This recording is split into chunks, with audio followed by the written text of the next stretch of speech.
जैसे कि आप देख सकते हैं ये क्वेश्चन क्या दिया है, मोमेंट ऑफ रेजिस्टेंस निकालने के लिए दिया हुआ है, जिसमें आपको बीम के साथ सिंगल आरसीसी बीम है। यहाँ पर आपको इफेक्टिव डायमेंशंस गिवन है, यानी कि बी का वैल्यू दिया हुआ है, यानी width of the beam 250 mm दिया है, और इफेक्टिव डेप्थ यानी डी का वैल्यू दिया हुआ है 450 mm। और स्टील जो यहाँ पर टेंसाइल जो सरिया यानी कि स्टील का जो हम यूज़ किए हैं 3 नंबर में यूज़ किए हैं 20 mm डायमीटर वाला। और यहाँ पर grade of the steel Fe415 given है, और कॉन्क्रीट का ग्रेड भी M20 यहाँ पर गिवन है। तो हमको मोमेंट ऑफ रेजिस्टेंस निकालने के लिए बोल रहा है। तो सबसे पहले हम क्या करेंगे, स्टेप 1 में जाएंगे। हमारा स्टेप 1 क्या कहता है कि आपको एक्सीयू लिमिटिंग, जिसको हम लोग एक्सीयू मैक्स से भी जानते हैं, तो वो कैलकुलेट करना है।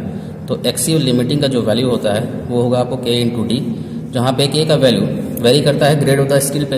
यहाँ पर ग्रेड ऑफ द स्टील आपको 415 दिया हुआ, तो यहाँ पर वैल्यू हो जाएगा 0.48 टाइम्स ऑफ द डी। किसके लिए? Fe415 के लिए। तो अब वैल्यू पुट करते हैं 0.48, और डी का जो वैल्यू है वो हमको गिवन है 450। तो यहाँ से अगर हम कैलकुलेट कर लेते हैं 0.48 इंटू 450, तो यहाँ से वैल्यू हमको निकल कर आता है 216 mm, यानी हमको लिमिटिंग डेप्थ, न्यूट्रल एक्सिस का लिमिटिंग डेप्थ का वैल्यू हमको निकल गया 216 mm निकला। अब हम स्टेप 2 में आ जाते हैं। स्टेप 2 क्या कहता है कि आपको एक्सीयू कैलकुलेट करना है। एक्सीयू मतलब actual depth of the neutral axis कितना है। तो actual depth of the neutral axis निकालने के लिए हम टोटल कंप्रेशन को टोटल टेंशन से इक्वेट करके निकाल सकते हैं। तो यहाँ से जब आपको एक्सीयू का जो वैल्यू निकलेगा वो हो जाएगा आपको 0.87 Fy into AST divided by 0.36 FCK into B. देखिए सब वैल्यू गिवन है आपको, ग्रेड ऑफ द स्टील का वैल्यू भी गिवन है 415 हो जाएगा, लेकिन एरिया ऑफ द स्टील आपको कैलकुलेट करना पड़ेगा। यहाँ पर आपको टोटल नंबर ऑफ स्टील जो यूज़ कर रहे हैं उसका वैल्यू गिवन है, यानी AST कितना हो जाएगा, ये होगा 3 इंटू पाई बाई 4 इंटू 20 का स्क्वायर। तो इसको सॉल्व कर लेते हैं।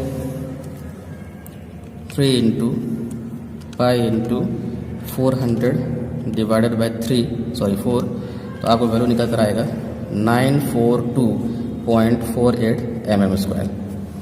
अब वैल्यू पुट करने पर हमको actual depth of the neutral axis easily calculate हो जाएगा। 0.87 Fy का वैल्यू 415, ST का वैल्यू होगा 942.48 डिवाइडेड बाय 0.36 FCK यानी ग्रेड ऑफ द कॉन्क्रीट आपका 20 का है, और इंटू बी का वैल्यू आपको गिवन है 250। तो इसको सॉल्व कर लेते हैं। 0.87 into 415 into 942.48 divided by 0.36 into 20 into 250। तो ये वैल्यू कैलकुलेट होकर आएगा 189.04 mm। तो हमारा थर्ड स्टेप क्या होगा? थर्ड स्टेप की अगर हम बात करें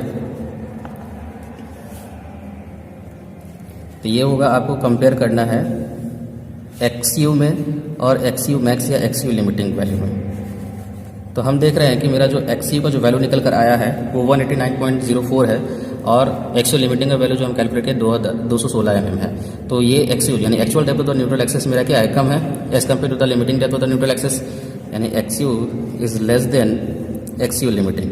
तो इससे ये क्या पता चलता है कि जो मेरा सेक्शन है वो कैसा सेक्शन है, अंडर रेनफोर्स सेक्शन है। तो इस कंडीशन में हम लोग क्या करेंगे कि अगर मोमेंट ऑफ रेजिस्टेंस निकालना है तो उसके लिए हम लोग यूज़ करेंगे एक्सीयू का वैल्यू। क्लियर है? तो चलिए हम मोमेंट ऑफ रेजिस्टेंस निकालते हैं। तो मोमेंट ऑफ रेजिस्टेंस आप कंप्रेसिव फोर्स के लिए भी कैलकुलेट कर सकते हैं, कंप्रेशन इनटू लीवर आर्म, या टेंसाइल फोर्स के लिए भी कर सकते हैं। यानी कि moment of resistance due to tensile force के लिए हो जाएगा टेंशन इनटू लीवर आर्म। तो यहाँ पर हम टेंशन के केस में निकाल लेते हैं tensile force into lever arm. Total tension कितना होता है 0.87 Fy इंटू AST। ये मेरा क्या हो गया, टोटल टेंशन हो गया माइनस 0.42 एक्सीयू। This is the lever arm. तो यहाँ पर वैल्यू पुट करते हैं 0.87, Fy का वैल्यू गिवन है 415 है, तो 415 हो जाएगा, और AST हमने कैलकुलेट किया अभी ये हो जाएगा आपको 942.48 इंटू डी, यानी इफेक्टिव डेप्थ का वैल्यू 450 है, 450 माइनस 0.42, और एक्सीयू का वैल्यू हमने कैलकुलेट किया है 189.04। इस वैल्यू को कैलकुलेट कर लेते हैं तो मोमेंट ऑफ रेजिस्टेंस हमारा निकल जाएगा। That is 450 minus 0.42 into 189.04 into 189.04 into 415 into, sorry यहाँ पे मिस्टेक हो गया है, हम कैलकुलेट कर लेते हैं फिर से ये हो जाएगा आपका 450 minus 0.42 into 189.48 into 942.48 into 415 into 0.87। तो ये जो वैल्यू निकल कर आया है 126,046,863.6 ये न्यूटन mm में है।